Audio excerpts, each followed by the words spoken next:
In a world obsessed with skinny models, there's one place where being fat is the ultimate status symbol. Welcome to Mauritania, where women are made to eat from childhood in a shocking tradition called gavage. Imagine being made to eat to the brink of pain just to fit society's idea of beauty. Here, obesity isn't just accepted, it's celebrated, even at the cost of health and happiness. Oh, and wait till you hear about the fat, beautiful widows market. Mauritania's geography and people.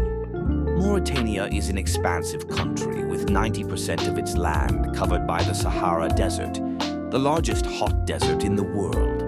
This dry landscape is dotted with oases that have sustained Bedouin tribes for generations. The population of Mauritania, around 4.5 million, is primarily concentrated along its coastline, which spans over 750 kilometers along the Atlantic Ocean. The port city of Nouadhibou is a key center for fishing and trade, playing an essential role in the nation's economy.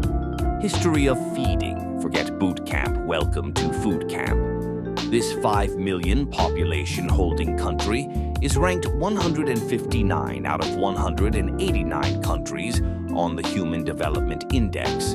Mauritania's position highlights significant gaps in personal well-being, standard of living, and education.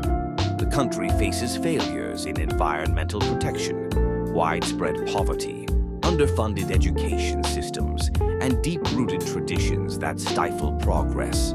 Among these traditions is the alarming practice of le bleu, or gavage, which involves overfeeding girls to make them gain weight rapidly. Unlike the casual overeating often associated with indulgence, le bleu is a deliberate, rigid practice that can see girls consuming 3,000 calories in a single breakfast of couscous and camel milk, a routine equivalent to downing 20 cheeseburgers. This intense regimen is particularly prevalent in rural areas, where 75% of women undergo the practice, driven by the isolation and the stronghold of tradition in these remote communities. In a stark contrast to Western diet culture, girls in Mauritania are often sent to fattening camps, where their sole purpose is to gain weight under the strict supervision of their mothers or grandmothers.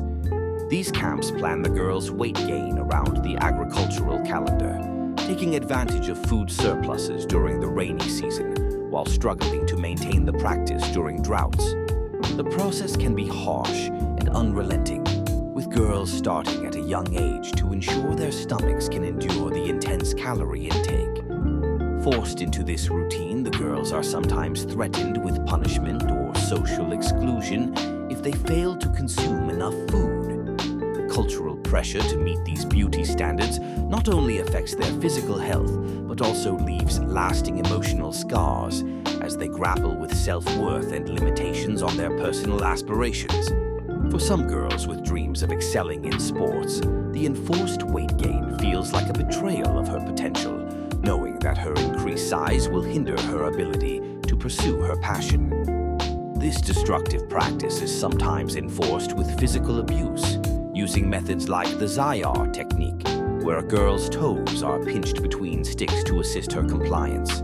Shockingly, it's often the girl's own mothers who administer this pain, believing that in a society where a woman's value is tied to her appearance, they are giving their daughters the best chance at a successful future. Let's dive into it. Fattening traditions, the practice of le bleu.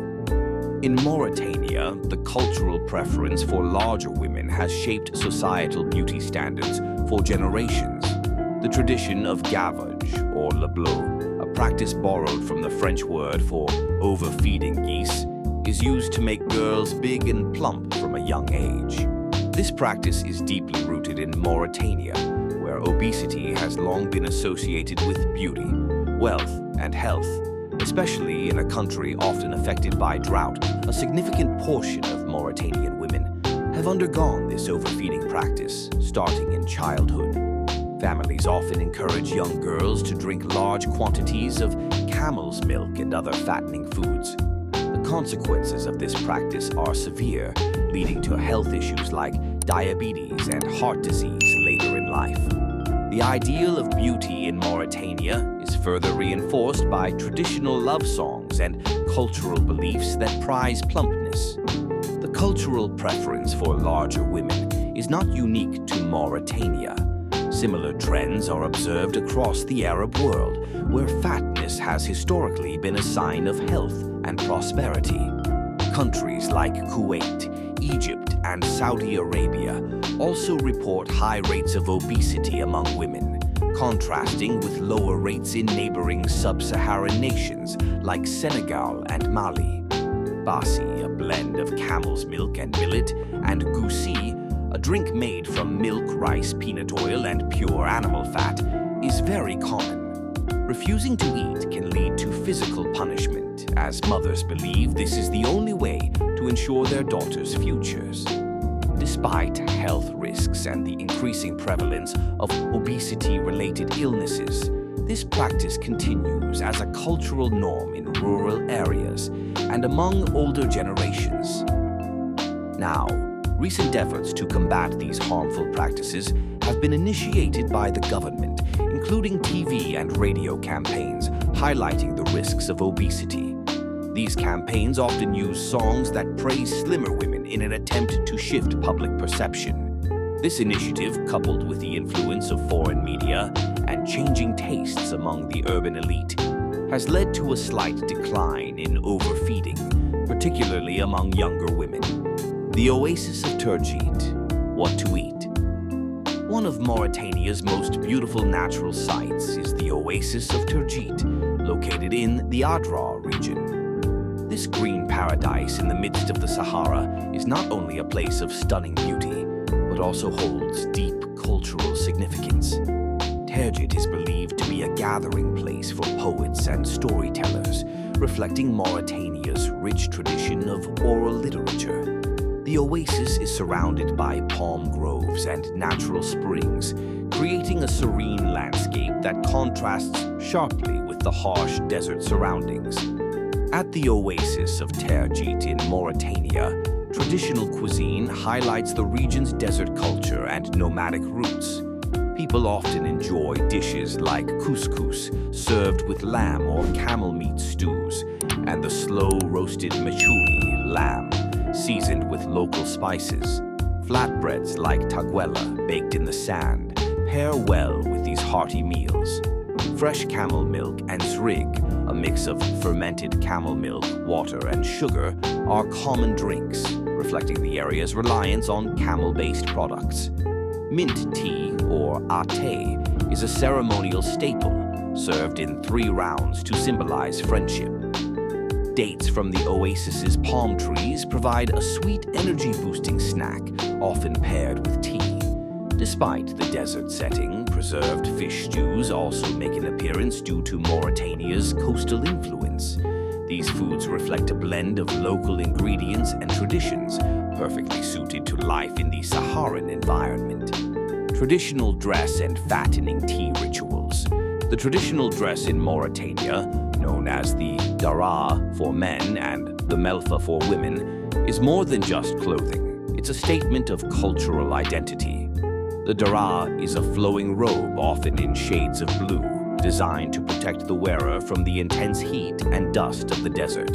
The melfa, a long piece of fabric draped elegantly around the body, is not only practical but also an expression of the wearer's personality, often in bright colors and intricate patterns.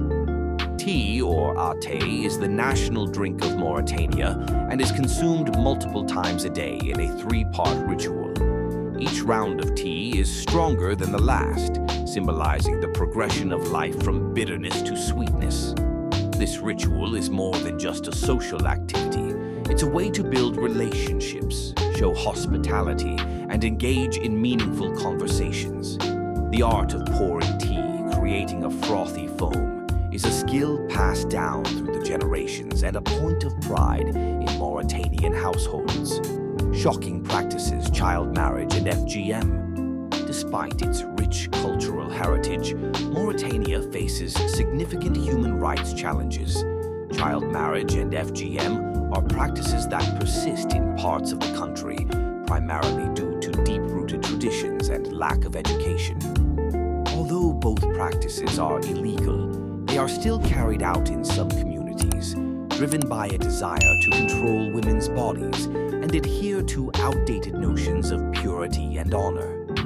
Efforts by local and international organizations are ongoing to eradicate these practices through education and advocacy. There is a growing movement within Mauritania to protect the rights of women and girls, ensuring they have access to education and the freedom to make choices about their own lives. The divorced women's market, a unique cultural phenomenon. One of the most intriguing aspects of Mauritanian society is its progressive attitude towards divorce, which is celebrated rather than stigmatized. In Nouakchott, the divorced beautiful women's market stands as a testament to this cultural mindset. This market is a place where newly divorced women come to sell their belongings as they begin a new chapter in their lives. It's a symbol of independence and resilience, reflecting the social respect and freedom Mauritanian women enjoy after a divorce. In fact, divorce parties, often referred to as divorce celebrations, are a cultural practice that is becoming more common, particularly among women. These celebrations can be a way for women to embrace their new independence after a divorce, marking it as a significant life transition rather than a loss. During these parties, women gather with friends and family to celebrate their freedom and new beginnings. The events are typically lively, involving music, dancing, and sometimes a feast. The celebration serves as both a social gathering and a form of empowerment, allowing women to express joy and solidarity with one another. Divorced women are often more sought after in the marriage market because they are considered more experienced, wiser, and capable of managing a household effectively. This market embodies the resilience and strength of Mauritanian women, turning what might be considered an end into a powerful new beginning. In Mauritania's so-called widow's market, the cost of a bride can vary significantly, often depending on factors like her age, beauty, social status, and family background. The concept of the widow's market revolves around the traditional practice of men paying higher dowries for larger women, particularly widows. This practice is tied to cultural beliefs and societal norms regarding body size, where being overweight is often seen as a sign of wealth and health. Now, that's paying by the pound. Prices can range from a few hundred to several $1,000s. Some reports suggest that a bride's dowry in this market can be as low as $100, but can easily climb to over $1,000 or more, depending on the negotiation and the perceived value of the bride in terms of her physical attributes or social standing. This market is part of a broader cultural practice where arranged marriages and dowries play a significant role in securing unions, reflecting Mauritanian traditions and economic conditions.